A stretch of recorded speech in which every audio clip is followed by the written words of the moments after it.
Hello horror addicts, कैसे हैं आप सब। आप सबका मेरे चैनल लिव हॉरर पर फिर से स्वागत है। आज मैं आपके लिए फिर से एक नई कहानी लाई हूँ। राहुल एक साधारण लड़का था, छोटे शहर कानपुर से आया हुआ। इंजीनियरिंग की डिग्री लेकर वो नौकरी की तलाश में था और आखिरकार उसकी किस्मत चमकी। मुंबई की एक बड़ी कंपनी में उसकी जॉब लग गई। बेटा, थोड़ा सावधान रहना वहाँ, उसकी माँ ने विदा करते हुए कहा। बड़े शहरों में अजीब अजीब चीजें होती हैं। राहुल ने हंसकर टाल दिया। माँ, अब मैं बड़ा हो गया हूँ, चिंता मत करो। लेकिन वो नहीं जानता था कि उसकी जिंदगी में एक ऐसी रात आने वाली है जो सब कुछ बदल देगी। कंपनी ने उसे ऑफिस से थोड़ी दूर एक छोटा सा फ्लैट दिया था। वो जगह पुरानी थी, दीवारें फटी हुई थी। ऑफिस से फ्लैट जाने के लिए रेलवे ट्रैक को पार करके जाना पड़ता था। ये इलाका थोड़ा सुनसान है लेकिन सस्ता है, कंपनी के मैनेजर ने कहा। रात को घर जल्दी आ जाया करो। राहुल ने हामी भरी और अपना सामान रख लिया। फ्लैट में एक बेडरूम, किचन और बाथरूम था। खिड़कियां पुरानी लकड़ी की थी जो हवा में चरमराती थी। पहले दिन ऑफिस में काम अच्छा चला। शाम को थका हारा वो घर लौट रहा था। सूरज डूब चुका था और ट्रैक पर अंधेरा छा रहा था। ट्रैक पार करते हुए उसे एक आवाज़ सुनाई दी, किसी औरत के रोने की आवाज़। वो रुक गया, चारों तरफ देखा लेकिन कुछ नहीं दिखा। फिर आवाज़ दोबारा आई, इस बार करीब से। ट्रैक के किनारे एक पेड़ के नीचे एक औरत बैठी हुई थी। सफ़ेद साड़ी पहने, बाल खोले, सिर झुकाए रो रही थी। राहुल को अकेली औरत को मुसीबत में देखकर भी अपने रास्ते चले जाना सही नहीं लगा। बहन जी, क्या हुआ? आप क्यों रो रही हैं? उसने धीरे से पूछा। औरत ने कोई जवाब नहीं दिया, बस रोती रही। राहुल थोड़ा और करीब गया। क्या आपको कोई मदद चाहिए? फिर भी कोई जवाब नहीं। वो कई बार पूछता रहा लेकिन औरत चुप रही। आखिरकार राहुल ने सोचा शायद वो बोलना नहीं चाहती, तो वो मुड़कर जाने लगा। तभी पीछे से एक भयानक आवाज़ गूंजी, कहाँ जा रहे हो? मेरी मदद नहीं करोगे? आवाज़ इतनी ठंडी और डरावनी थी कि राहुल के रीढ़ में सिहरन दौड़ गई।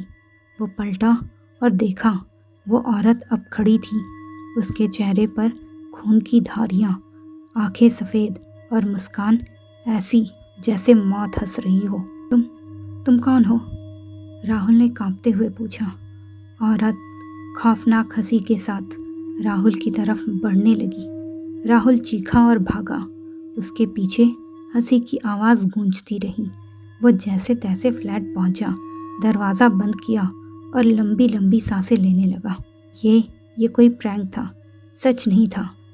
वो खुद से बड़बड़ाया। रात को वो बिस्तर पर लेटा था पर इसे नींद नहीं आ रही थी। बार बार वही दृश्य उसकी आंखों के सामने घूम रहा था। फिर वो कब सो गया उसे पता ही नहीं चला। जब अचानक आधी रात को उसकी आँख खुली, कमरे में अंधेरा था लेकिन खिड़की से चांद की रोशनी आ रही थी और उस रोशनी में वो देखा, वही औरत उसके बिस्तर के पास खड़ी थी, उसे घूर रही थी। उसकी आंखें चमक रही थी। राहुल चीख पड़ा और लाइट जलाई लेकिन वहाँ कोई नहीं था। हेलुसिनेशन, वो मेरा वहम था, सच नहीं था, उसने खुद को समझाया।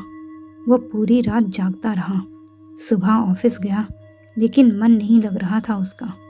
उसने अपने कॉलीग अजय को बताया, यार, कल रात ट्रैक पर एक औरत मिली, वो रो रही थी, फिर वो भूत जैसी लगी। ये सुनकर अजय हंसा। राहुल, नई जगह है, थकान होगी, भूत वूत कुछ नहीं होता। लेकिन राहुल को यकीन नहीं हुआ। दूसरे शाम वो जल्दी घर आया। ट्रैक पर अच्छी खासी भीड़ थी। उस वक्त वो जल्दी फ्लैट के लिए निकल पड़ा। फ्लैट में पहुंचकर उसने दरवाज़ा लॉक कर लिया। रात के 12:30 बजे दरवाजे पर दस्तक हुई। राहुल घबराते हुए जागा। कौन है? राहुल ने कांपती हुई आवाज़ में पूछा। जब कोई जवाब नहीं आया तो उसने पीप होल से देखा तो उसकी सांस अटक कर रह गई। वही औरत बाहर खड़ी थी, सफ़ेद साड़ी, चेहरा पीला, सफ़ेद आंखें और उसके मुंह से खून बह रहा था। राहुल चीखा और पीछे हट गया। दस्तक अब ज़ोरदार होने लगी थी, जैसे वो दरवाज़ा तोड़ना चाहती हो। जाओ यहाँ से, मेरा पीछा छोड़ दो, राहुल चिल्लाया। लेकिन बाहर से आवाज़ आई, दरवाज़ा खोलो, मैं अकेली हूँ, मेरी मदद करो। आवाज़ मीठी थी लेकिन डरावनी। वो पूरी रात दरवाज़ा पीटती रही। राहुल कंबल में दुबका रहा, कांपता हुआ। वो सारी रात कान बंद करके बैठा रहा। सुबह हुई तो दस्तक बंद हो गई। राहुल ने सोचा शायद कोई मजाक कर रहा है। वो बाहर निकला और पड़ोसियों से पूछा, यहाँ कोई औरत आई थी क्या? सबने कहा, नहीं, यहाँ कोई औरत नहीं थी। एक बुजुर्ग ने कहा, बेटा, ये इलाका अच्छा नहीं है। सालों पहले एक औरत ट्रेन से कट के मर गई थी। कहते हैं उसकी आत्मा यहाँ भटकती है। राहुल का दिल बैठ गया। उसकी समझ में नहीं आ रहा था कि क्या करे, कहाँ जाए। इस अनजान शहर में उसकी मदद करने वाला भी कोई नहीं था। उसने फैसला किया कि वो जॉब छोड़कर अगले दिन गांव चला जाएगा। पर आज की रात कैसे कटेगी, ये सोचकर उसके पसीने छूट रहे थे। जैसे जैसे सूरज डूबा, उसका दिल भी डूब रहा था। वो लाइट्स ऑन करके बेड पर बैठा डर से यहाँ वहाँ देखता रहा था। धीरे धीरे उसकी आंखें बोझिल होकर बंद हो गई और वो नींद की आगोश में चला गया। फिर आधी रात को उसकी आँख खुली। कमरे में ठंडक थी। उसके चेहरे पर कोई गीली चीज़ टपकी थी जिसने उसकी नींद तोड़ दी थी। उसने ऊपर देखा तो वही औरत हवा में मंडरा रही थी। उसके ठीक ऊपर उसके बाल लहरा रहे थे और उसकी आंखों से खून टपक रहा था। राहुल चीखते हुए कमरे से बाहर भागा। राहुल भागता रहा, कहाँ जाए उसकी समझ में नहीं आया। तो वो ऑफिस की तरफ भागा। ऑफिस के सामने पहुंचकर बेहोश होकर वहीं गिर गया। सुबह ऑफिस वालों ने उसे देखा तो परेशान हो गए। कितनी भी कोशिश करने पर राहुल जागा नहीं। तेज़ बुखार उसके बदन को तपा रहा था। हॉस्पिटल ले चलते हैं, मैनेजर ने कहा। अफरा तफरी में उसे हॉस्पिटल में भर्ती कराया गया।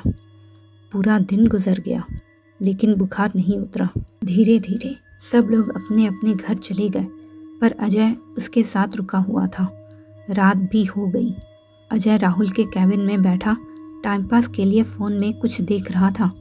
तभी बीच रात में राहुल ने झटके से आंखें खोली और चुपचाप उठकर कमरे से बाहर जाने लगा। अजय ने ये देखा तो हैरान हो गया और उसे आवाज़ें देता हुआ उसके पीछे भागा। राहुल, राहुल, कहाँ जा रहे हो? पर वो नहीं रुका तो उसने राहुल का बाजू पकड़कर उसको रोका।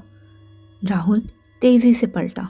उसकी आंखें खून सी लाल थी और वो औरत की आवाज़ में बोला, मैं राहुल नहीं हूँ, ये मेरा शिकार है।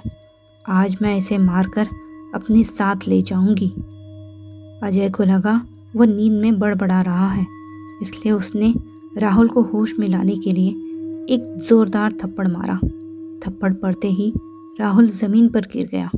पर जब उसने आंखें उठाकर अजय को देखा, उसकी आंखें नॉर्मल हो गई थी। क्या हुआ राहुल, तुम ठीक तो हो ना? और तुम ऑफिस के सामने बेहोश क्यों हो गए थे? राहुल ने पिछली रात वाली घटना उसे पूरी एक सांस में सुना दी। अगर अजय ने राहुल को औरत की आवाज़ में बोलते नहीं सुना होता तो शायद अब भी उसका विश्वास नहीं करता। पर अभी आधी रात के वक्त वो कुछ नहीं कर सकता था, इसलिए राहुल को वापस कैबिन में ले आया। वहाँ उसे अपना फ़ोन दिखा तो उसने तुरंत फ़ोन पर हनुमान चालीसा लगा दिया।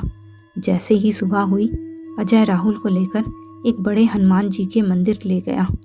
वहाँ पंडित जी को सारी सिचुएशन बताई तो उन्होंने पूजा के पास से हनुमान जी का एक लॉकेट उठाया, उस पर थोड़ी पूजा और की और उन्होंने उसे राहुल को पहना दिया। उसे कभी भी उतारने से मना भी किया। उसके बाद राहुल ने अजय के एरिया में ही घर ले लिया। फिर दोनों साथ आने जाने लगे और राहुल को कभी कोई परेशानी नहीं हुई। तो मित्रों, कैसी लगी ये स्टोरी? अपनी राय कमेंट बॉक्स में ज़रूर दीजिएगा और ऐसे ही ढेर सारी हॉरर स्टोरीज़ के लिए मेरे चैनल लिव हॉरर को सब्सक्राइब करना बिल्कुल मत भूलिएगा। धन्यवाद।